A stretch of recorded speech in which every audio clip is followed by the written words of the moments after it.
بسم اللہ الرحمن الرحیم۔ السلام علیکم معزز طلبہ کرام، آپ سب کیسے ہیں؟ آج ہم نور الانوار کے سبق نمبر 251 کو پڑھیں گے، اور آج کے ہمارے سبق کا عنوان ہے ایک تمثیل کا بیان۔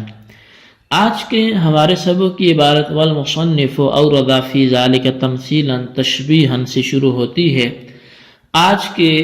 سبق میں در حقیقت ہم اس حوالے سے مصنف کی پیش کردہ ایک مثال کو پڑھیں گے کہ جس میں انہوں نے معقول کو محسوس کے ساتھ تشبیہ دی ہے، اور وہ تشبیہ اس اعتبار سے ہے کہ جیسے یہ دعویٰ تھا کہ مجاز اور حقیقت یہ جمع نہیں ہو سکتے، تو اسی پر ایک مثال دیں گے کہ دیکھیں جیسے اس مثال میں یہ دو چیزیں جمع نہیں ہو رہی، ایسی ہی مجاز اور حقیقت بھی جمع نہیں ہو رہے۔ تو بہرحال وہ تمثیل کیا ہے تو ہمیں عبارت ترجمہ کرنے کے بعد اس کی وضاحت بھی سمجھتے ہیں۔ آئیے سب سے پہلے عبارت اور اس کا ترجمہ کرتے ہیں۔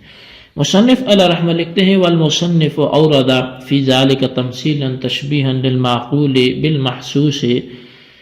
یہ شارح فرما رہے ہیں کہ ماتن نے، مصنف نے اس معاملے میں ایک تمثیل کو وارد کیا، معقول کو محسوس کے ساتھ تشبیہ دیتے ہوئے۔ فقال، تو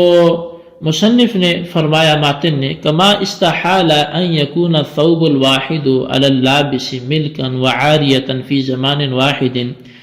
جیسا کہ یہ بات محال ہے کہ ایک ہی کپڑا پہننے والے پر ملک اور عاریتاً ایک ہی زمانے میں ہو جائے، یعنی ان اللفظ للمعنی بمنزلۃ اللباس للشخص والمجاز کالثوب المستعار والحقیقت کالثوب المملوک، یعنی کہ بے شک لفظ معنی کے لیے لباس کے بمنزلہ ہے۔ یہ لباس یعنی لفظ معنی کے لیے ایسے ہی ہے جیسے لباس کسی شخص کے لیے، اور مجاز کپڑے کی طرح ہے جو عاریتاً لیا گیا، اور حقیقت جو ہے وہ اس کپڑے کی طرح ہے جو ملکیت میں ہو۔ فَكَمَا أَنَّ اسْتِعْمَالَ الثَّوْبِ الْوَاحِدِ فِي حَالَةٍ وَاحِدَةٍ بِطَرِيقِ الْمِلْكِ وَالْعَارِيَةِ جَمِيعًا مُحَالٌ كَذَلِكَ اسْتِعْمَالُ اللَّفْظِ الْوَاحِدِ بِطَرِيقِ الْحَقِيقَةِ وَالْمَجَازِ مُحَالٌ، تو جیسے کہ ایک ہی کپڑے کا ایک ہی حالت میں بطریق ملک اور عاریتاً اکٹھے اس کا استعمال محال ہے، تو اسی طرح ایک ہی لفظ کا بطریق حقیقت اور بطریق مجاز استعمال ایک ہی وقت میں اکٹھا یہ بھی محال ہے۔ والأوضح في المثال أن يقول كما استحال أن يلبس الثوب الواحد اللابسان أحدهما بطريق الملك والآخر بطريق العارية ليكون اللفظ بمنزلة اللباس والمعنيان بمنزلة اللابسين والحقیقت والمجاز بمنزلۃ الملک والعاریت۔ اور فرمایا کہ زیادہ واضح مثال میں یہ ہے کہ یوں کہا جائے، یوں کہے کہ جیسا کہ محال ہے کہ کوئی ایک کپڑے کو دو شخص پہنے، ان میں سے ایک تو بطریق ملک کے پہنے اور دوسرا بطریق عاریتاً پہنے، تاکہ لفظ وہ لباس کے بمنزلہ ہو جائے اور معنی یہ پہننے والوں کے بمنزلہ ہو جائیں، اور حقیقت اور مجاز یہ ملک اور عاریت کے بمنزلہ ہو جائیں۔ وَلَا يُقَالُ إِنَّ الرَّاهِنَ إِذَا اسْتَعَارَ الثَّوْبَ الْمَرْهُونَ مِنَ الْمُرْتَهِنِ وَلَبِسَهُ يَصْدُقُ عَلَيْهِ أَنَّهُ لَبِسَهُ بِطَرِيقِ الْمِلْكِ وَالْعَارِيَةِ جَمِيعًا، اور یہ اعتراض نہ کیا جائے کہ بے شک راہن جب کپڑے کو، جو کپڑا مرہونہ ہے وہ مرتہن سے جب مستعار لیتا ہے اور اس کو وہ پہن لیتا ہے، تو اس پر یہ چیز صادق آتی ہے کہ اس نے اس کو بطریق ملک اور عاریتاً اکٹھے پہنا ہے۔ لأننا نقول إن لبسه هذا ليس بطريق العارية لأن المرتهن لم يتملك الثوب حتى يعيره الراهن ولكنه بطريق الملك لأن حق المرتهن كان مانعا فإذا أزاله عاد حق المالك إلى أصله ويمكن أن يكون بطريق العارية فقط لأنه لا تظهر ثمرة الملك فيه من البيع والهبة وغيره. فرمایا کہ اس لیے کہ ہم اس کے جواب میں یہ کہیں گے کہ اس کا یہ پہننا عاریتن کے طور پر نہیں ہے، کیونکہ مرتہن ثوب مرہون کا مالک نہیں ہے، کپڑے مرہونہ کا مالک نہیں ہے، یہاں تک کہ اس کپڑے کو راہن کو عاریتن دے لیکن بطریق ملک ہے، اس لیے کہ مرتہن کا حق مانے تھا، پس جب مرتہن نے اپنا حق زائل کر دیا تو مالک کا حق اپنی اصل کی طرف لوٹ آیا. اور یہ بھی ممکن ہے کہ فقط بطریق عاریتن ہو، کیونکہ اس میں ملک کا ثمرہ بے ہبہ وغیرہ ظاہر نہیں ہوتا. جی طلبہ کرام، یہ ہمارے آج کے سبق کی عبارت اور اس کا ترجمہ تھا، اور اب ہم اس کی وضاحت کی طرف بڑھتے ہیں. تو مصنف علیہ الرحمہ نے پہلے یہ کہا تھا کہ ایک لفظ سے معنی حقیقی اور مجازی دونوں کا مستقلاً مراد لینا محال ہے، اور یہ ایک معقول اور غیر محسوس چیز ہے، اور معقول کو ذہن نشین کرانے کے لیے چونکہ محسوس کے ساتھ تشبیہ دی جاتی ہے، اس لیے مصنف نے ثمر معقول کو محسوس کے ساتھ تشبیہ دے کر ایک تمثیل بیان فرمائی. چنانچہ فرمایا کہ ایک لفظ سے معنی حقیقی اور معنی مجازی دونوں ایک ساتھ مراد لینا اسی طرح محال ہے اور ناجائز ہے جس طرح ایک زمانہ میں ایک کپڑے کا ایک آدمی کے لیے ملکن اور عاریتن دونوں حیثیت سے پہننا محال ہے. اب شارح فرماتے ہیں کہ جو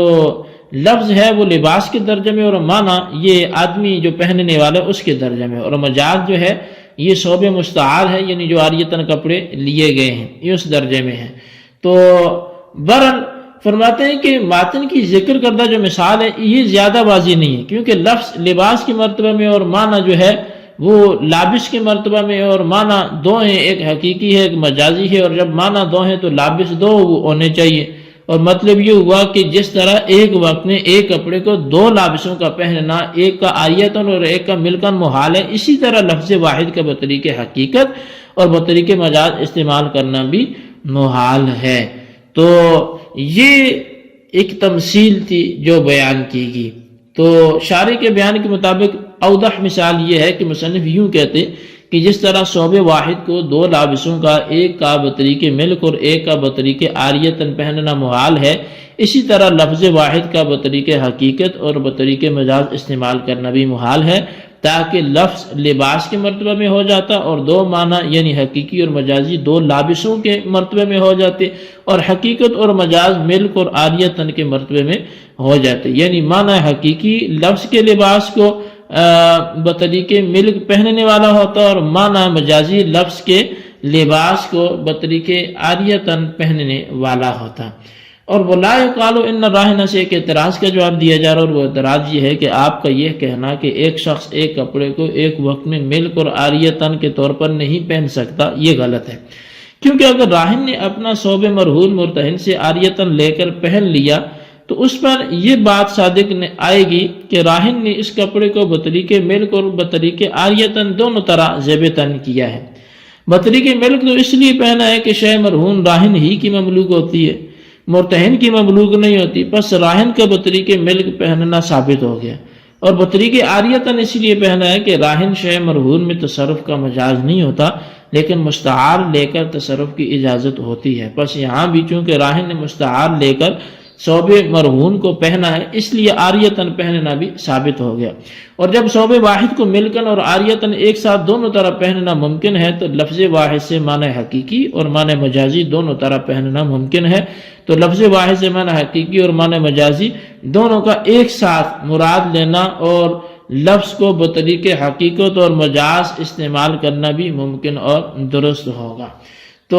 اب اس کا جواب کیا ہوگا؟ تو اس اعتراض کا جواب یہ ہے کہ راہن کا اپنے ثوب مرہون کو پہننا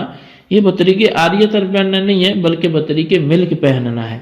بطریق عاریتن پہننا تو اس لیے نہیں ہو سکتا کہ مرتہن شے مرہون کا مالک نہیں ہوتا، اور جب مرتہن شے مرہون کا مالک نہیں ہوتا تو مرتہن راہن کو شے مرہون عاریتاً دینے کا مجاز بھی نہیں ہوگا، اور جب مرتہن شے مرہون کو عاریتاً نہیں دے سکتے تو راہن ثوب مرہون کو عاریتاً پہننے والا بھی نہیں ہوگا۔ اور راہن ثوب مرہون کو بطریق ملک پہننے والا اس لیے ہے کہ جب مرتہن ثوب مرہون کا مالک نہیں ہوا تو راہن اس کا مالک ہوگا، کیونکہ اگر راہن بھی مالک نہ ہو تو شے مرہون کا بغیر مالک کے پایا جانا لازم آئے گا، اور یہ باطل ہے۔ تو بہرحال یہ بات ثابت ہو گئی کہ راہن شے مرہون کا مالک ہوتا ہے، البتہ اتنی بات ضرور ہے کہ شے مرہون کے ساتھ مرتہن کا حق متعلق ہو جاتا ہے، اور یہی مرتہن کا حق اس بات سے مانے ہے کہ راہن شے مرہون کو استعمال کرے۔ اور دوسرا جواب شارح نے یہ دیا کہ یہ بھی ممکن ہے کہ راہن کا ثوب مرہون کو پہننا صرف بطریق عاریتاً ہو اور بطریق ملک نہ ہو، کیونکہ شے مرہون میں ملک کا ثمرہ ظاہر نہیں ہوتا، اس طور پر کہ ملک کو اپنی مملوکہ چیز